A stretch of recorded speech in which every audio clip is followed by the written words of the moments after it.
Hello praise lord. నా పేరు Samuel Paul.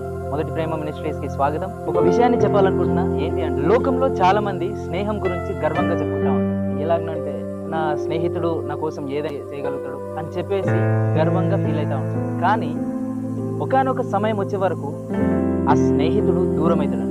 ఏదో ఒక సిచ్యువేషన్ వల్ల దూరం అవుతా ఉంటాడు.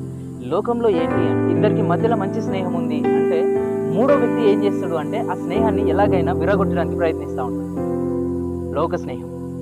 అందుకనే ఇద్దరు ఈ స్నేహితుల మధ్య థర్డ్ పర్సన్, మూడో వ్యక్తి ఎప్పుడైతే ప్రవేశిస్తాడో అప్పుడు ఇద్దరికి మధ్యలో అపార్థాలు జరగడం మొదలవుతూ ఉంటుంది. మూడో వ్యక్తి రానంత మటుకు వీళ్ళ స్నేహము మంచిగా ఒక ప్యూర్గా నడుస్తూ ఉంటుంది. కానీ ఎప్పుడైతే మూడో వ్యక్తి వస్తాడో అప్పుడు అనుకోకుండా మన గురించి మన స్నేహితుడు చెడుగా ఆలోచించడం ప్రారంభిస్తూ ఉంటాడు. అందుకని వాక్యం సెలవిస్తున్నది ఏంటి అంటే, మనుషులను నమ్ముకున్నట్టు కంటే యెహోవాను ఆశ్రయించడం మేలు అని వాక్యం సెలవిస్తుంది. మనము లోక స్నేహాన్ని నమ్ముతున్నామా, దైవ స్నేహాన్ని నమ్ముతున్నామా? ఒకే ఒక స్నేహము ఈ లోకంలో అయినా పరలోకంలో అయినా ఎక్కడైనా కానీ ఒకే ఒక స్నేహము నిన్ను విడవదు, ఎడబాయదు.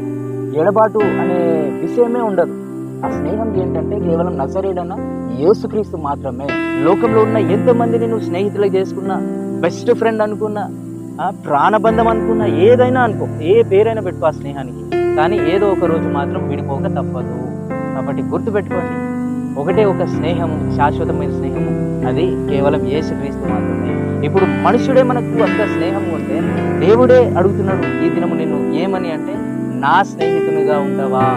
అబ్రహాము యొక్క స్నేహితుడు ఎవరు అంటే ఒకే ఒక వ్యక్తి, అది దేవుడు మాత్రమే.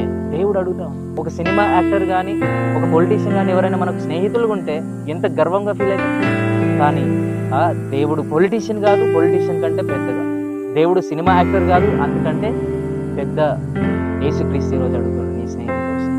నీకోసం మరణించి తిరిగి లేచిన స్నేహం యేసయ్య స్నేహం. ఆయనతోని మాత్రమే స్నేహం శాశ్వత కాలం సంతోషంగా ఉండగలుగుతుంది. దేవుడు నిన్ను దీవించిన గాక. షలోమ్.